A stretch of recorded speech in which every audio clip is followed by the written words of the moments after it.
Magandang araw po sa inyong lahat at live mula rito sa Pag-asa Weather Forecasting Center.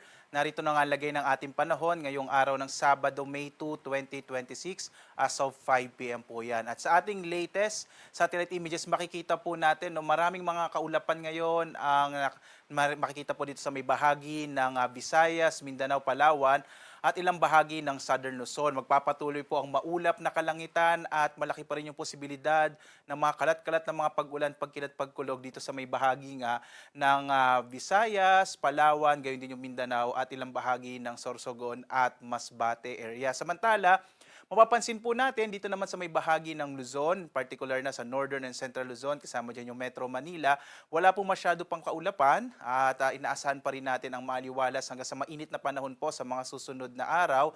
Pero mas mapapansin po natin, mas mapapadalas na yung mga thunderstorm sa hapon hanggang sa gabi, lalo't ngayong buwan nga ng Mayo, usually po towards the end of the month ng May, ay nagsisimula naman po yung mga panahon ng tag-ulan hanggang mga first few weeks po ng June.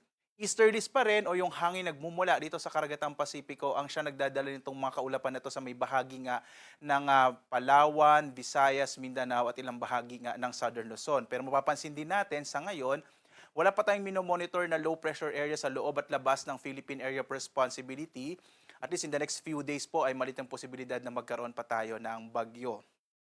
At narito ang ating inaasang panahon dito sa bahagi nga ng Luzon, malaki pa rin yung posibilidad na medyo maulap yung kalangitan sa may bahagi ng Bicol area, particular na sa may southern part ng Bicol, yung Masbate at Sorsogon area, habang ang nalalabing bahagi ng Luzon ay patuloy na makararanas ng bahagyang maulap hanggang sa maulap na kalangitan, pero posible na po yung mga localized na thunderstorms sa hapon hanggang sa gabi. Although medyo mainit pa rin sa tanghali, yung agwat ng temperatura sa Lawag 26 to 33 degrees Celsius, sa Tuguegarao 26 to 37 degrees Celsius, sa Baguio naman nasa 17 hanggang 25 degrees Celsius, sa Metro Manila 25 to 35 degrees Celsius at sa Tagaytay 23 to 33 degrees Celsius, sa Legazpi 27 to 32 degrees Celsius. Muli po dito sa Tuguegarao nasa 26 hanggang 37 degrees Celsius.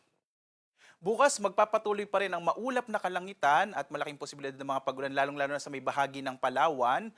Dulot po yan ng easterlies. Ang agwat ng temperatura sa Calayan Islands sa 26 to 32 degrees Celsius. Sa Puerto Princesa naman, nasa 24 to 31 degrees Celsius. Posibleng maulap din ang kalangitan na may mga pag-ulan sa bahagi ng Visayas. Although nakikita po natin base sa mga data, posible pong mabawasan na yung mga kaulapan sa may area ng Eastern Visayas sa mga susunod na araw. Yung agwat ng temperatura natin sa Iloilo, 26 to 32 degrees Celsius. Sa Cebu naman, nasa 26 to 32 degrees Celsius habang 25 to 32 degrees Celsius sa bahagi ng Tacloban. Malaki rin po yung posibilidad na maulap pa rin yung kalangitan at malaki yung posibilidad din ng mga pag-ulan sa bahagi ng Mindanao, lalong-lalo na po sa may western section ng Mindanao, yung area ng Zamboanga Peninsula, kasama yung BARM. Ito ay sa dulot po ng easterlies din o yung hangin nagmumula sa Karagatang Pasipiko. Maina, magdala pa rin po tayo ng mga pananggalang sa ulan at mag-ingat sa mga posibilidad ng mga flash floods and landslide, lalo't ilang araw na rin po nagkakaroon ng mga pag-ulan sa may bahagi nga ng Mindanao. Yung agwat ng temperatura natin sa area ng Zamboanga ay nasa 25 to 33 degrees Celsius. Sa Cagayan de Oro naman, nasa 26 to 31 degrees Celsius, habang sa Davao, 24 to 33 degrees Celsius. Sa lagay ng ating karagatan ay wala po tayong nakataas na gale warning sa anumang bahagi ng ating kapuluan. Inaasahan natin yung banayad hanggang sa katamtamang pag-alon ng karagatan. Ligtas pa rin pumalaot yung mga sasakyang pandagat at mga bangka sa mga baybayin ng ating bansa. Bagamat mag-ingat po, pag meron po mga thunderstorms, ano na mas napapadalas na po yung mga thunderstorms ngayon, posibleng kung minsan magpalakas yan ng alon ng karagatan. So mag-ingat po, lalong-lalo na yung mga maliliit na bangka. Narito naman natin inaasang magiging lagay ng panahon sa mga susunod na araw.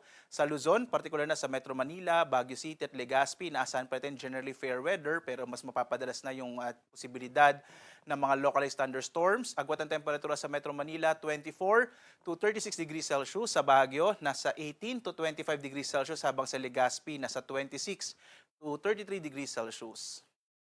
Sa bahagi naman ng Kabisayaan, mababawasan na po yung mga kaulapan na makakaapekto dito sa may area ng Visayas. Kaya generally po, fair weather din ang mararanasan sa mga susunod na araw. Sa Metro Cebu, nasa 26 to 33 degrees Celsius. Sa Iloilo naman, nasa 25 to 33 degrees Celsius. Habang dito sa may bahagi ng Tacloban, nasa 25 to 32 degrees Celsius.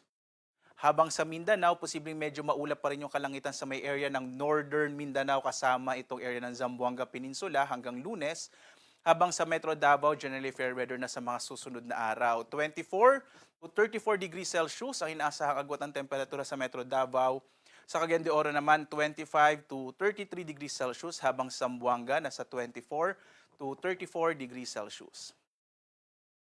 Ang araw naman natin ay lulubog mamayang 6:13 ng gabi at bukas, ito ay sisikat ganap na 5:33 na umaga.